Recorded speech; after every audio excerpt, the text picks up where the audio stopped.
Praise the lord. ಮಳೆ ಬರುವಾಗ ನಮ್ಮ ಅಂಗಳದಲ್ಲೆಲ್ಲ ಬೀಳುವಂಥ ನೀರನ್ನು ನಾವು ವೀಕ್ಷಿಸ್ತಾ ಇರ್ತೇವೆ. ಧಾರಾಕಾರವಾಗಿ ಸುರಿಯುವ ಮಳೆಯಲ್ಲಿ ನಮ್ಮ ಅಂಗಳದಲ್ಲಿ ಎಲ್ಲ ತುಂಬ ನೀರು ಬಿದ್ದು ಆ ನೀರೆಲ್ಲ ಹರಿದು ಹೋಗ್ತಾ ಇರ್ತದೆ. ಮುಂದಿನ ನಿಮಿಷಗಳಲ್ಲಿ ಅಥವಾ ಮುಂದಿನ ಗಂಟೆಗಳಲ್ಲಿ ಸ್ವಲ್ಪ ಮಳೆ ಕಡಿಮೆ ಆದಾಗ ಆ ನೀರು ಹರಿದು ಹೋಗಿ ಅಲ್ಲಿ ಬರೀ ಭೂಮಿ ಮಾತ್ರ ನಮಗೆ ಕಾಣಲ್ಪಡ್ತದೆ. ಆ ನೀರು ಎಲ್ಲಿಗೆ ಹರಿದೋಯ್ತೋ ನಮಗೆ ಗೊತ್ತಿರುವುದಿಲ್ಲ. ಆ ನೀರು ಹರಿದೋಗಿ ಸೇರಬೇಕಾದ ಜಾಗ ಸೇರಿರ್ತದೆ. ಆ ನೀರಿನ ಒಂದು ಅಂಶ ಸಹ ಅಲ್ಲಿರುವುದಿಲ್ಲ.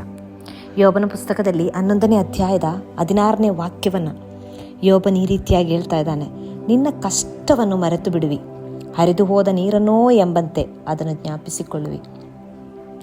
ಜೀವನದಲ್ಲಿ ಬರುವ ಯಾವ ಕಷ್ಟಗಳು ಸಹ ಶಾಶ್ವತ ಅಲ್ಲ ಪ್ರಿಯರೇ.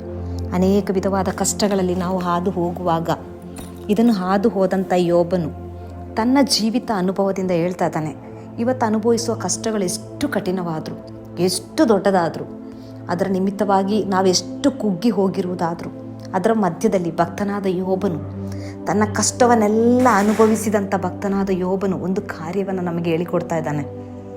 ನಿನ್ನ ಕಷ್ಟಗಳೆಲ್ಲ ಹರಿದು ಹೋಗುವ ನೀರಿನ ಹಾಗೆ. ಮಳೆ ಬಂದಾಗ ನಮ್ಮ ಅಂಗಳದಲ್ಲಿ ಬೀಳುವ ನೀರು ಹರಿದು ಹೋಗಿ ಅದು ಮುಂದೆ ಎಲ್ಲೋ ಹೋಯ್ತೋ ನಮ್ಗೆ ಗೊತ್ತಾಗೋದಿಲ್ಲ, ಹರಿದೋಗಿರ್ತದೆ. ಅದು ಎಲ್ಲಿ ಸೇರಿತೋ ನಮಗೆ ಗೊತ್ತಿರೋದಿಲ್ಲ. ಅದರ ಬಗ್ಗೆ ನಮಗೆ ಮತ್ತೆ ಜ್ಞಾಪಕ ಸಹ ಇಲ್ಲ.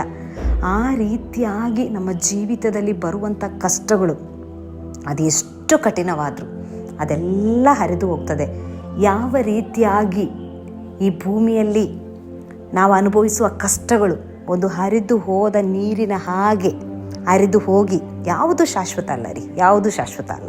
ಕಷ್ಟಗಳು ಯಾವುದು ಶಾಶ್ವತವಲ್ಲ. ಪ್ರತಿಯೊಂದು ಹರಿದೋಗ್ತದೆ. ಇವತ್ತು ಇದರಿಂದ ನಾನು ಆಚೆ ಬರ್ತೇನಾ, ಇದರಿಂದ ನನಗೊಂದು ಬಿಡುಗಡೆ ಇದೆಯಾ ಎಂಬುದಾಗೆಲ್ಲ ನಾವು ನೆನೆಸುವ ಕಷ್ಟಗಳಿದೆಯಲ್ಲ, ಯೋಬನ್ ನಮಗೊಂದು ಒಳ್ಳೆಯ ಒಂದು ಕಾರ್ಯವನ್ನು ಹೇಳಿಕೊಡ್ತಾ ಇದ್ದಾನೆ.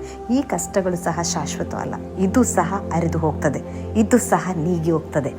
ಇದನ್ನು ಸಹ ದೇವರು ಇಲ್ಲದ ಹಾಗೆ ಮಾಡ್ತಾರೆ. ಮುಂದೊಂದು ದಿನ ಬರ್ತದೆ, ಜೀವಿತದಲ್ಲಿ ಅನುಭವಿಸಿದ ಪ್ರತಿಯೊಂದು ಕಷ್ಟಗಳನ್ನು ನೆನೆಸಿ ದೇವರಿಗೆ ಸ್ತೋತ್ರ ಮಾಡುವಂಥ ದಿನ.